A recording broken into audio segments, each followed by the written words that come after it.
With all the violence we've witnessed across Clark County Public Schools, Crisis in the Classroom investigative reporter Tiffany Lane spoke with a campus security monitor who is on the front lines.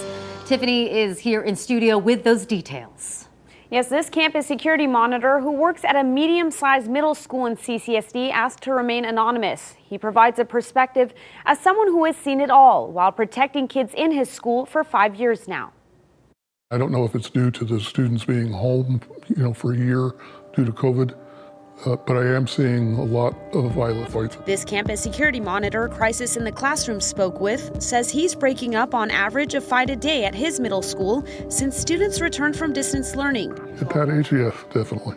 And I think a lot of the fights and the behaviors of the students and the disrespect to teachers or other staff members or administration, I think is a lot of it is developing in middle school, and then they carry that on to high school. That's why he says his role on campus is an important one. A few of them will be in classroom and the teacher has a panic button type thing that they push into the classroom, and then so I'll get over the radio that there's a fight going on, in a classroom. That's when he or the other campus security monitor on his campus rush over to help.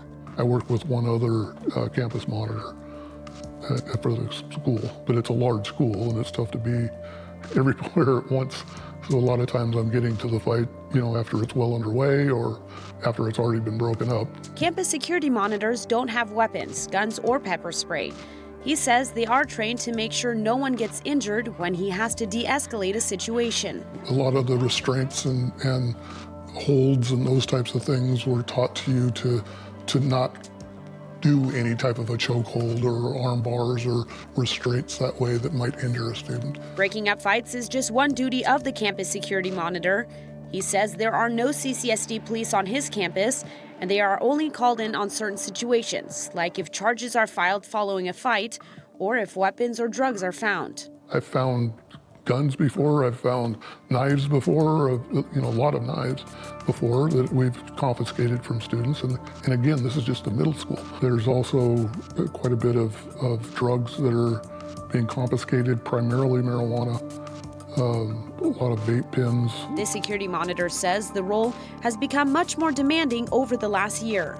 It's at the point where I feel like I have to watch my back. I feel that breaking up the fight can be a danger at times. I've been hit several times. He says what will help with violence across the district is hiring more campus security monitors, including at his own school, where they're only set to have 2. It's almost laughable to hear the school district say, that we have this problem and that we're looking into it and we need to, find a solution for it.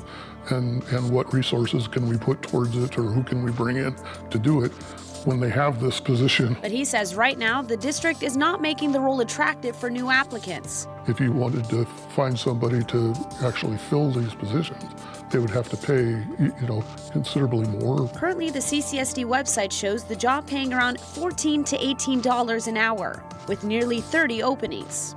He says it's a 9-month role, which I wouldn't be able to afford if I wasn't getting a pension check, coming in from my previous, job. Do you think that we would have fewer fights if CCSD put more resources into hiring more campus security monitors? So if there's nobody to break up the fight or stop the fight before it begins or to monitor the restrooms or to monitor the classrooms, when they're not in school, there's nobody to do that without the campus monitors.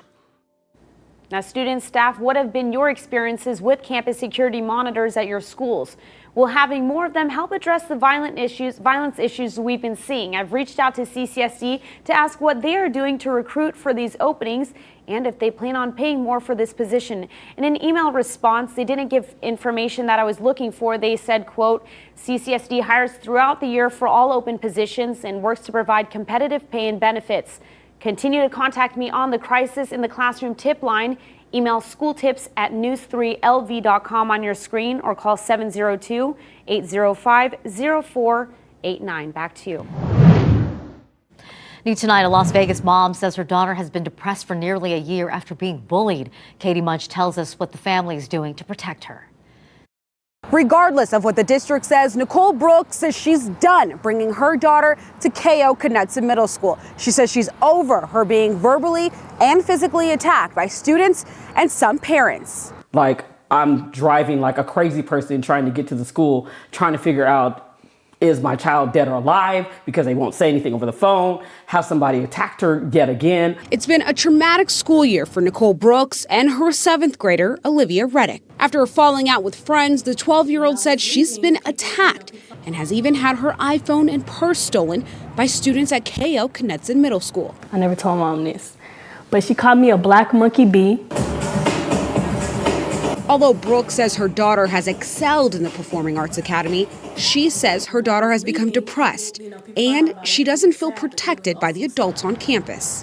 Why is she getting her schedule changed? And why is she getting put in-house suspension? And why all of these things? She's getting pulled away from her class and she's clearly the victim. She wants to pull her from the school, but says she's been met by resistance from CCSD leaders. In a statement, CCSD says parents can unenroll their student by completing a request to withdraw form. If the request withdraw form is denied, the parent can appeal.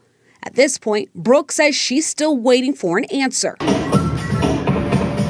Often the schools are just misinformed, or they might think they can do a better job than mom. Expert Elisa Wall has helped parents like Brooks before. She suggests writing a letter with yours and your child's name and contact information.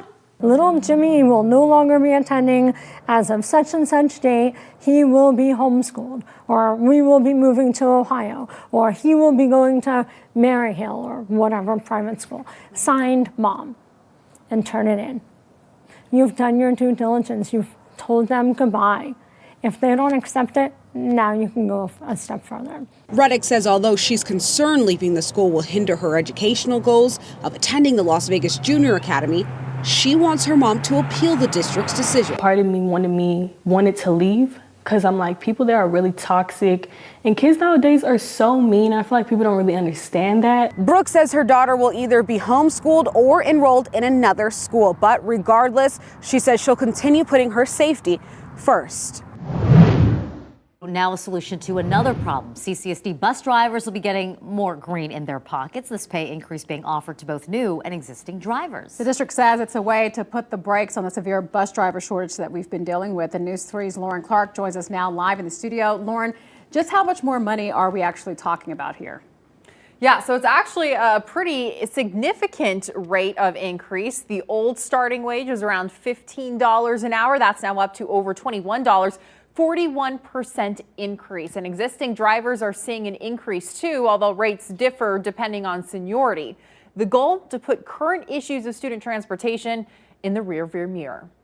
A bus driver shortage plaguing the district. It's an issue we've covered here on News 3. Kids are just waiting outside. Parents fed up with long bus delays. An hour on hold for Clark County Transportation. And bus drivers fed up with the pay. They're making $16, $17 an hour, and they're trying to keep a family of, be it 1, 2, 3, 4 kids. And with that kind of money nowadays, I think anybody would realize that that's a tall order. Also a tall order, filling the 250 driver openings the district reportedly has.